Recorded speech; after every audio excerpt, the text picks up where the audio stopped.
The crowd's hushed whispers fell silent as Judge Wilson's gavel struck with finality, the sound echoing through the dusty courtroom like a gunshot across the prairie. "Guilty of theft and fraud," he declared, his weathered face showing no emotion beneath his gray whiskers. Cassandra Finley stood frozen at the defendant's table, her slender shoulders trembling beneath her faded blue dress, the color draining from her face as the enormity of the verdict crashed down upon her. Tears welled in Cassandra's eyes as she gripped the wooden railing before her. At 22, she faced 5 years in territorial prison for a crime she hadn't committed. 5 years that would destroy what little she had managed to build in Timber Creek, Wyoming Territory, 1878. "Your Honor, this is a mistake." The deep voice cut through the murmuring crowd, commanding attention as effectively as another strike of the gavel. All heads turned to the back of the courtroom where a tall figure stood. Sunlight streaming through the windows illuminated his strong profile as he stepped forward. Adam Mercer moved with the easy confidence of a man accustomed to the saddle, his worn leather boots striking the wooden floor with purpose.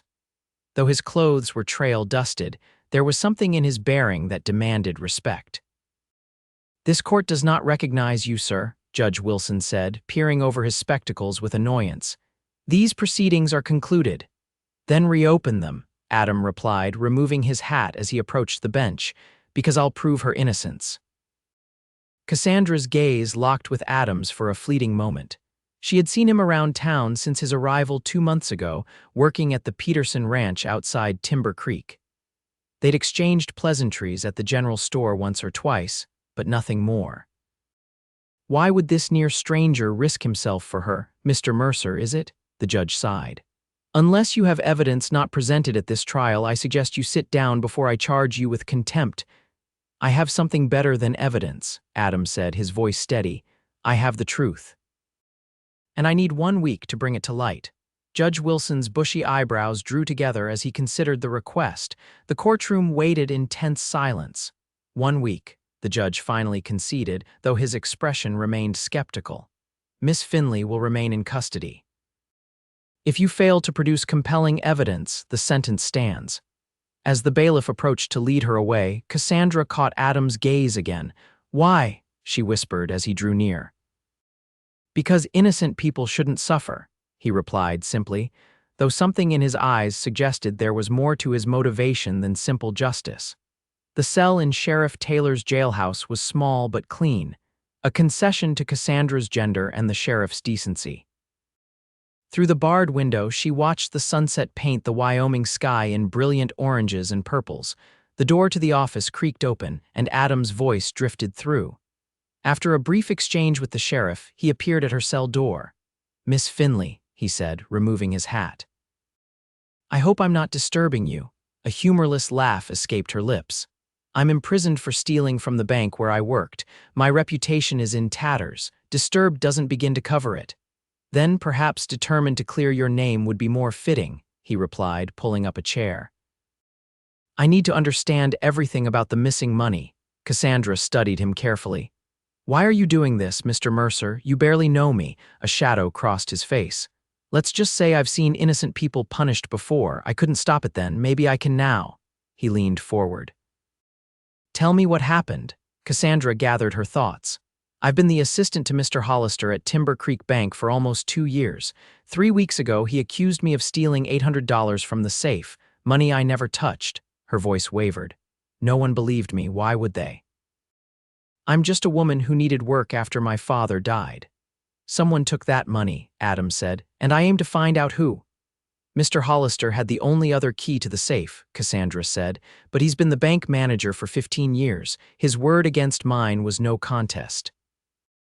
Adam nodded thoughtfully. "Sometimes the most respected men have the darkest secrets." He stood, placing his hat back on his head. "I'll return tomorrow. Try to remember every detail about the days before the money went missing." "Mr. Mercer," Cassandra called as he turned to leave. "Thank you. Even if you find nothing, thank you for believing me." His expression softened. "Get some rest, Miss Finley. We have work to do." Dawn broke over Timber Creek, bathing the small frontier town in golden light. Adam had barely slept, his mind working through possibilities. After a quick meal at the boarding house, he made his way to the bank. Bartholomew Hollister was a portly man with thinning hair and an air of self-importance that seemed to precede him into any room. He frowned when Adam entered. "We don't open for another hour, sir," he said dismissively. "I'm not here for banking," Adam replied, remaining by the door. "I'm looking into Cassandra Finley's case." Hollister's face reddened. "That matter is settled. The court found her guilty." "Courts can make mistakes," Adam said mildly, though his eyes remained sharp. "You reported exactly $800 missing. Why that amount?" "Because that's what she took," Hollister snapped. "I don't see how this is any of your concern, Mr. Mercer." "Adam Mercer." He stepped closer. "And I'm making it my concern. Tell me, when did you first notice the money was gone?" Hollister shifted uncomfortably. "Monday morning, 3 weeks ago, I opened the safe and immediately saw it was short. And only you and Miss Finley had access?" "Yes, the implication is obvious." Adam nodded thoughtfully. "One more question. Have you made any large purchases recently?" "Perhaps a gift for Mrs. Hollister? A new horse?" The banker's face flushed deeper. "That is absolutely none of your business. I want you to leave immediately or I'll have the sheriff remove you." "No need," Adam said, tipping his hat. "I was just leaving." At the door he paused. "Interesting that you knew exactly how much was missing without counting it." Outside, Adam leaned against the hitching post, pondering. Hollister's reaction told him more than the man's words. Something wasn't right. His next stop was the Timber Creek Gazette, where editor Benjamin Harris was just setting type for the weekly edition. "Mr. Harris," Adam greeted, "I wonder if I might trouble you for some information." The bespectacled man looked up. "About Bartholomew Hollister." "I'm curious about his standing in the community." Harris adjusted his glasses. "Upstanding citizen, founding member of the town council. Why do you ask?" "Just curious," Adam said casually. "Has he always been so prosperous?" Harris considered this. "Actually, no. About 3 years ago, the bank was struggling during the drought. Hollister was close to losing it. Then suddenly, everything turned around." He shrugged. "Good management, I suppose, or something else," Adam mused. "Any unusual activities around town lately, besides Miss Finley's arrest?" Harris's eyes lit up with journalistic interest. "Well, there have been rumors about a gambling operation running in the back room of the Silver Spur. Nothing I could prove, of course." Adam thanked him and headed toward the saloon. The Silver Spur was quiet in the morning hours, with only a few early patrons nursing drinks. The bartender, a man named Frank, eyed Adam warily. "Bit early, ain't it?" Frank asked as Adam approached. "Not drinking," Adam replied, placing a coin on the counter. "Just looking for information about the games played in the back room." Frank pocketed the coin smoothly. "Private games, invitation only. Who extends these invitations?" Frank hesitated, then another coin appeared on the counter. "Man named Wilson does the arranging." "Not the judge," he added quickly. "Different Wilson, comes through town every few weeks. And the players? Varies, some ranchers with money to burn, a few businessmen."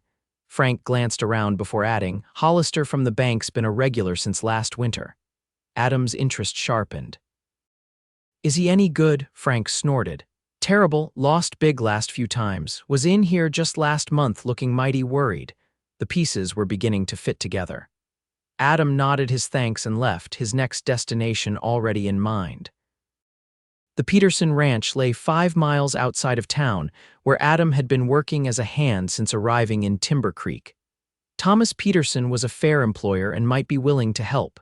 "Investigating, are you?" Peterson said when Adam explained his absence. They stood outside the main house, the sprawling ranch spread before them. "Never did believe that Finley girl was guilty, too honest in the eyes." "I need to find out more about Hollister's gambling," Adam said. "And I was hoping you might know something about a man named Wilson who organizes games." Peterson's expression darkened. "Jasper Wilson. Bad news. Runs games across 3 territories. Rumor has it he's not above fixing the odds when someone owes him too much. And if someone couldn't pay, then God help them," Peterson said grimly. "Wilson's not known for his mercy." Adam returned to town with growing certainty about what had happened. He made his way to the jailhouse, where Sheriff Taylor grudgingly allowed him another visit with Cassandra. She looked up when he approached, hope and wariness battling in her expression. "Have you learned anything?" "Pieces of a puzzle," Adam said, sitting across from her. "Did Hollister ever mention gambling debts?" Surprise flickered across her face. "No, but—" "About a month ago, I overheard him arguing with someone in his office, a stranger. The man said something about time running out and collecting one way or another. Did you see this man?" She nodded slowly. "Briefly, tall, thin, had a scar along his jaw. Jasper Wilson," Adam muttered. "Cassandra, I believe Hollister stole that money to pay a gambling debt, then blamed you to cover his tracks." Her eyes widened. "But how can we prove it?" "We need to find Wilson," Adam said, "or evidence of the payments." He reached through the bars, hesitating before taking her hand. "I won't let you go to prison for this." The unexpected touch sent warmth through Cassandra's fingers. "I've been taking care of myself since I was 16, she said softly. "It's strange having someone fight for me." "Everyone deserves that," Adam replied, his voice equally soft. Something unspoken passed between them before he reluctantly released her hand. "I'll be back tomorrow." Night had fallen by the time Adam reached his rented room at the boarding house. As he lit the lamp, a shadow moved near the window. Adam's hand dropped to his gun. "I wouldn't," a cold voice said. A thin man with a scarred jaw stepped into the light. "You've been asking questions about me, Mr. Mercer." "Jasper Wilson," Adam said, keeping his hand near his weapon. "I was hoping to find you." "Well, here I am," Wilson smiled without humor. "Now, why is a ranch hand suddenly interested in my business arrangements?" "I'm interested in Bartholomew Hollister's debt to you," Adam replied evenly. "And how it relates to $800 missing from his bank." Something flashed in Wilson's eyes. "Clever, but proving it won't be easy." "Unless you're willing to confirm he paid you that amount recently," Wilson laughed. "And incriminate myself, I think not. Even if it means an innocent woman goes to prison." "That's hardly my concern," Wilson said, moving toward the door. "Stop asking questions, Mercer. Some answers aren't worth the price." After Wilson left, Adam sat on the edge of his bed, thinking. The gambler's reaction had confirmed his suspicions, but Wilson was right, proving it would be difficult. He needed evidence. The next morning, Adam paid a visit to Mrs. Hollister, finding her working in her garden behind their modest house. "Mrs. Hollister," he called politely, "might I have a moment of your time?" Eleanor Hollister was a thin, nervous woman who seemed perpetually worried. "What is this regarding?" she asked, removing her gardening gloves. "Bank business," Adam said vaguely. "I'm looking into some discrepancies." She invited him inside reluctantly, offering coffee, which he declined. "Mrs. Hollister, has your husband been troubled lately? Perhaps financial concerns?" She stiffened. "Bartholomew manages our finances perfectly well." "I'm sure he does," Adam said gently, "but sometimes even the most careful men face unexpected difficulties." Eleanor's hands twisted in her lap. "I don't know what you're implying." "I believe your husband may have borrowed money from the bank to cover gambling debts," Adam said directly. Money he then blamed Cassandra Finley for stealing. The color drained from Eleanor's face. "You have no right. A young woman is facing prison," Adam interrupted. "If you know something, Mrs. Hollister, I implore you to speak now." She was silent for a long moment. Then, with trembling hands, she opened a drawer in the side table and removed a small leather book. "I found this last week," she whispered, "hidden under his side of the mattress. I didn't know what to make of it." Adam took the book carefully. Inside were entries detailing losses at poker, amounts owed to JW, and finally, an entry marked Withdrawal $800 Emergency Fund dated the day before the money was reported missing. "May I keep this?" Adam asked quietly. Tears filled Eleanor's eyes. "Will he go to jail?" "That's for the judge to decide," Adam said, unable to offer false comfort. "But this could save an innocent woman." Eleanor nodded resignedly. "Then take it. I've been looking away too long." With the ledger secured, Adam's next stop was the telegraph office. He sent wires to contacts in Cheyenne and Denver, requesting information on Jasper Wilson's activities and any previous accusations against Hollister. By afternoon, he'd received responses confirming Wilson's reputation as a ruthless collector and revealing a similar incident at a bank in Denver 3 years earlier, where a teller had been accused of theft, but the charges were later dropped without explanation. Armed with this information and Hollister's own records, Adam returned to the jailhouse. Cassandra's face brightened when she saw him. "You look like a man with news." "Good news," he confirmed, showing her the ledger through the bars. Hollister kept records of his gambling debts. "And I have telegraph confirmations of Wilson's operations across the territory." "Adam, that's wonderful," she exclaimed, her use of his first name bringing a smile to his face. "There's more," he continued. "Hollister was involved in a similar situation in Denver." "I'm going to speak with Judge Wilson now." Her hand caught his through the bars. "Thank you," she said, her voice thick with emotion. "I've been trying to understand why you do this for me." Adam's fingers tightened around hers. "At first it was about justice," he admitted, "but now—" He hesitated, unaccustomed to revealing his feelings. "Now I can't imagine riding out of Timber Creek without knowing you're free." A blush colored her cheeks. "I'd like that too." Their eyes held for a moment longer than necessary before Adam reluctantly pulled away. "I'll return soon, hopefully, with your release papers." Judge Wilson was not easily convinced, but the combination of Hollister's ledger, the telegrams from Denver, and Adam's testimony finally swayed him.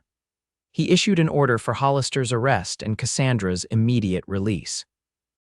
When Sheriff Taylor unlocked her cell, Cassandra stepped out with dignity despite her rumpled dress and tangled hair. Adam waited by the door, hat in hand, something like admiration in his eyes. "Miss Finley," the judge said formally, "this court offers its sincere apologies for the miscarriage of justice. Your record will be cleared completely." "Thank you, Your Honor," she replied, her voice steady. "What will happen to Mr. Hollister?" "He'll stand trial for theft and perjury," the judge said. "The evidence against him is substantial." Outside the jailhouse, the late afternoon sun bathed the dusty street in golden light. Cassandra took a deep breath of freedom, then turned to Adam. "I don't know how to thank you," she said. "No thanks needed," he replied, "but I'd be honored to escort you home." They walked side by side down the main street, aware of the curious stares from townspeople who had heard about the dramatic reversal. Whispers followed them, but Cassandra held her head high. "They'll talk for a while," Adam observed, "then something new will come along." "I don't care what they say," Cassandra replied. "I know the truth now, that's what matters." They reached the small house Cassandra had inherited from her father. It was modest but well-maintained, with a small garden that had suffered from neglect during her imprisonment. "Would you like to come in?" she asked hesitantly. "I could make coffee." Adam nodded, following her inside.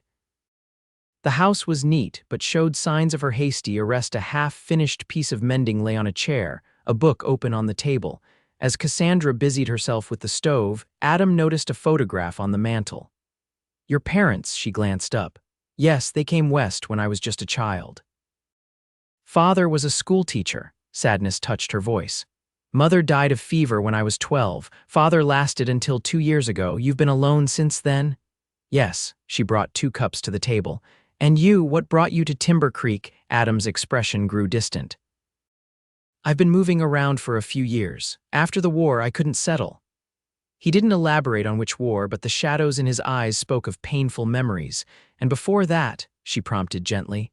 "I studied law in Boston," he admitted, "never practiced formally. When the fighting started, I enlisted. Afterward, everything seemed different." Understanding dawned in Cassandra's eyes. "That's how you knew what questions to ask, how to investigate," he nodded. "Some skills stay with you." They talked as evening descended, the conversation flowing easily between them. Adam spoke of his travels across the territories, while Cassandra shared stories of Timber Creek and her dreams of someday opening a small school like her father had wanted. "What will you do now?" she asked as the evening grew late. "Will you stay in Timber Creek?" The question hung between them, heavy with unspoken meaning. "I hadn't planned to," Adam admitted, "but plans can change." His eyes met hers. "If there's reason enough to stay." The weeks that followed brought significant changes to Timber Creek. Bartholomew Hollister confessed to embezzlement under the weight of evidence against him. The bank's board appointed a new manager and, recognizing Cassandra's wrongful treatment, offered her a position with increased responsibility and pay. Adam found himself lingering in town, taking on more permanent work at the Peterson Ranch. Each evening, he would ride into town, often joining Cassandra for dinner or accompanying her on walks along the creek that gave the town its name. On one such evening, nearly a month after her release, they sat on the bank of the creek, watching the sunset paint the water gold and crimson. "Mr. Peterson offered me the foreman position today," Adam said, skipping a stone across the water's surface. "His current man is moving to Oregon in the spring." Cassandra's heart quickened. "Does that mean you're staying?" He turned to face her, his expression serious. "That depends." "On what?" "On whether I have something worth staying for." His hand found hers in the fading light. "Someone worth building a life around." Cassandra's breath caught in her throat. "Adam." "I never expected to find you, Cassandra," he said softly. "I rode into Timber Creek thinking it was just another stop. Then I saw you in that courtroom and something inside me couldn't ride away." "I'm glad you couldn't," she whispered, her fingers tightening around his. "I don't have much to offer," he continued. "Just a man trying to find his place after too many years of wandering. You offered me freedom when no one else would help," she replied. "You offered belief when everyone doubted." Her free hand touched his cheek gently. "That's more than enough." The kiss that followed was gentle at first, tentative with new emotion, then deepening as the last light faded from the sky. When they finally parted, both were breathless. "I think," Adam said with a smile, "I just found my reason to stay." By the following spring, Timber Creek had largely forgotten the scandal of Bartholomew Hollister. New gossip had replaced the old, most recently centered around the upcoming wedding of Cassandra Finley and Adam Mercer. The ceremony was held on a perfect May afternoon, with wildflowers decorating the small church. Thomas Peterson stood as Adam's best man, while Eleanor Hollister, who had formed an unlikely friendship with Cassandra during her husband's trial, attended as matron of honor. "Do you, Adam James Mercer, take Cassandra Elizabeth Finley to be your lawfully wedded wife?" Reverend Clark asked, his voice carrying through the packed church. "I do," Adam replied, his eyes never leaving Cassandra's face. "And do you, Cassandra Elizabeth Finley, take Adam James Mercer to be your lawfully wedded husband?" "I do," she answered, her voice clear and certain. As they exchanged rings, Adam whispered, "From the moment I said I'd prove your innocence, I think I was already falling in love with you." Cassandra's eyes shimmered with happiness. "And I've been grateful every day that you did." Their life together unfolded with the steady rhythm of frontier existence. Adam excelled as foreman at the Peterson Ranch, eventually purchasing a small parcel of land nearby where he and Cassandra built their own home. Cassandra continued working at the bank while also teaching reading classes for the town's children 3 evenings a week. 2 years after their wedding, their daughter Elizabeth was born, followed 18 months later by their son James. Their home rang with children's laughter and the warmth of family love. On the 5th anniversary of their wedding and of Cassandra's release from jail, they stood together on the porch of their home, watching their children play in the yard as the sun set over the distant mountains. "Do you ever think about how close we came to never having this?" Cassandra asked, leaning against her husband's strong shoulder. Adam's arm tightened around her waist. "Every day," he admitted. "One moment in that courtroom changed everything."